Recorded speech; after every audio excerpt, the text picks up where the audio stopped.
નમસ્કાર દર્શક મિત્રો, પાટવી ગુજરાતી ન્યૂઝમાં આપનું હાર્દિક સ્વાગત છે। આણંદ જિલ્લા અકલાવ તાલુકાના અંબાલી વિસ્તારમાં આવેલ SB1 ઈંટ ભઠ્ઠામાં બાળ મજૂરો પાસેથી મજૂરી કરતા નજરે પડ્યા।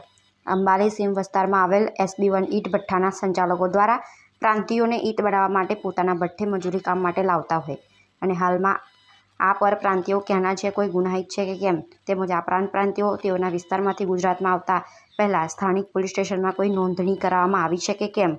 ઈંટ ભઠ્ઠા માલિકો પોતાના ભઠ્ઠે મજૂરી કરવા માટે પર પ્રાંતિયો લાવતા હોય છે અને સ્થાનિક પોલીસ સ્ટેશનમાં રજીસ્ટ્રેશન નોંધવામાં આવેલ છે કે કેમ, તેમજ આ પ્રાંતિયો ઘણા ગુનાહિત ક્રાઇમ ધરાવતા હોય તેમજ ઘણા ઈંટ ભઠ્ઠા પર અને નજીક રહેતા લોકો સાથે પરપ્રાંતિયો નાના મોટા દારૂ પીને ઝઘડા કરતા હોય તેમજ 2 થી 3 દીકરીઓને 3 ઉપાડી લઈ ગયેલા હોય તેનો હાથથી સુધી કોઈ પત્તો પણ લાગ્યો નથી। તો શું આવા પ્રાંતિયો ગુના કરી ભાગી જાય તો તેઓને શોધવા ક્યાં જવું, તેનું જવાબદાર કોણ છે તે જોવાનું રહ્યું। પાટવી ગુજરાતી ન્યૂઝ રિપોર્ટર પ્રતિક કુમાર પટેલ।